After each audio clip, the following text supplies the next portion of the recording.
Episode की शुरुआत होती है जहाँ पर कृष्णा अपना भेष बदलकर मेनका के पास जाता है और उसके जायदाद के पेपर्स के साथ अपने पेपर्स को बदल देता है। इस तरह से असली पेपर्स कृष्णा के पास आ जाते हैं। वो दोनों बहुत ज्यादा खुश होते हैं। तभी चंदू कहता है कि अब हमें केसर भाभी को ढूंढने की कोशिश करनी चाहिए, लेकिन कृष्णा कहता है कि अगर हमने ऐसा किया और किसी ने हमें देख लिया तो वो मेनका और उसकी माँ हमें भी मरवा देंगी, तो हम ऐसा नहीं कर सकते। वो चंदू को केसर को ढूंढने के लिए भेज देता है।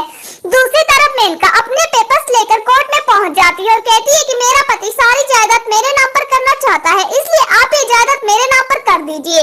लेकिन वो लोग जैसे ही फिंगरप्रिंट्स को मैच करते हैं तो उन्हें पता चल जाता है कि ये शक्ति के फिंगरप्रिंट्स नहीं है। तो वो मेनका से पूछती है कि ये सब कुछ क्या है और तुम किसको धोखा दे रही हो, लेकिन मेनका कुछ भी नहीं बताती है। तभी वो गुस्से से पागल हो जाती है और अपने वकील से कहती है कि ऐसा नहीं हो सकता, क्योंकि मैंने रात को शक्ति की शराब में नशीली दवाई मिलाई थी। कृष्णा भी सज्जन सिंह के साथ कोर्ट में पहुंच जाता है और उसकी सारी जायदाद उसके नाम पर हो जाती है। सज्जन सिंह बहुत ज्यादा खुश होता है और कृष्णा को गले से लगा लेता है और कृष्णा से कहता है कि अब उस शक्ति को सबक सिखाने का टाइम आ गया है और अब मैं उसे नहीं छोड़ूंगा।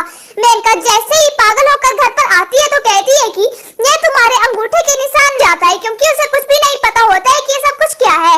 तभी प्रतिज्ञा सामने आती है और कहती है कि तुम्हें इस बात का जवाब तो मैं दूंगी। शक्ति प्रतिज्ञा की तरफ मुड़ जाता है और जैसे प्रतिज्ञा का चेहरा देखता है तो वो दोनों चौंक जाते हैं और प्रतिज्ञा से पूछते हैं कि तुम इस घर में क्या कर रही हो।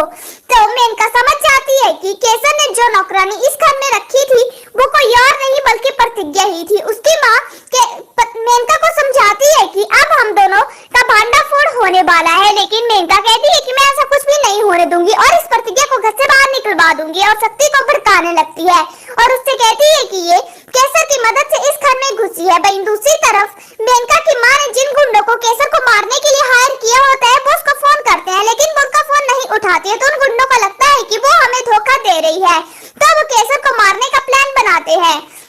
दूसरी तरफ प्रतिज्ञा कहती है कि ये पेपर्स जो तुमने अभी शक्ति भैया को दिखाए हैं ये नकली हैं, क्योंकि अब सारी जायदाद बाबूजी के नाम पर हो चुकी है। तभी मेनका कहती है कि ऐसा नहीं हो सकता, क्योंकि ये जायदाद मेरे पति की है और इस पर हम दोनों का हक है। वहीं दूसरी तरफ शक्ति बहुत ज्यादा चौंक जाता है, क्योंकि उसे कुछ भी नहीं पता होता है कि मेनका ने कब उसके साइन लिए हैं। तो प्रतिज्ञा कहती है कि आपका सर अभी भी इसलिए घूम रहा है क्योंकि आपकी पत्नी आपको धोखा देना चाहती थी और इसने आपके अंगूठे के निशान जबरन इन पेपर्स पर ले लिए थे और आपको पता तक नहीं चला था। शक्ति ये बात सुनकर चौंक जाता है और प्रतिज्ञा से पूछता है कि तुम यहाँ पर क्या कर रही हो, इसने जो कुछ भी किया उसका हिसाब तो मैं इसके साथ बराबर कर लूंगा, लेकिन तुम यहाँ पर क्यों आई हो। वहीं मेनका शक्ति की बात नहीं मानती है और कहती है कि मैंने ऐसा कुछ भी नहीं किया है और मैं कभी आपको धोखा नहीं दे सकती। यहीं पर आज का एपिसोड खत्म होता है।